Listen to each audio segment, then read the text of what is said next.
If someone told me that turning off my phone for 48 hours would change how my brain works, I would have laughed. We all say we're not addicted, right? We just use it for work, or messages, or just checking one thing. But what happened in the first few hours didn't feel like freedom. It felt like withdrawal. And that scared me more than anything, because the moment I switched my phone off, my brain didn't feel calm. It felt empty, as if something was missing. And that's when I realized my phone wasn't a tool anymore. It had become a reflex. Today, I'll tell you exactly what happened and the psychology behind why a simple 48-hour detox revealed something I wasn't ready to see. 1. The first 6 hours. The first hours were the worst. My hand kept reaching for my pocket, even though there was nothing there. Not out of curiosity, out of habit. That scared me, because I wasn't choosing my phone. My body was. If your hand moves before your mind decides, something deeper is happening.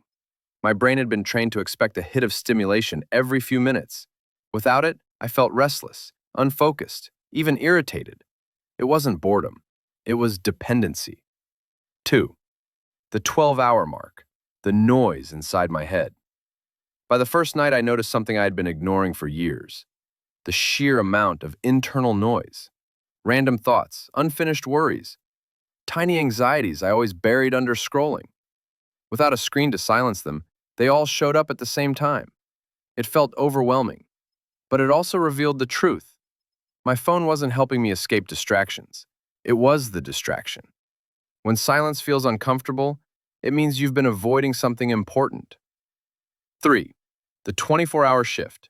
The fog lifts around the 24-hour mark. Something unexpected happened. My mind slowed.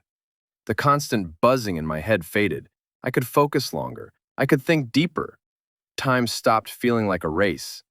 My brain wasn't fighting for space anymore. It finally had space. This wasn't peace. It was clarity. Something I didn't know I was missing. 4. The 48-hour realization, identity shift. By the end of the second day, I understood the scariest part. I hadn't been addicted to my phone. I had been addicted to escaping myself.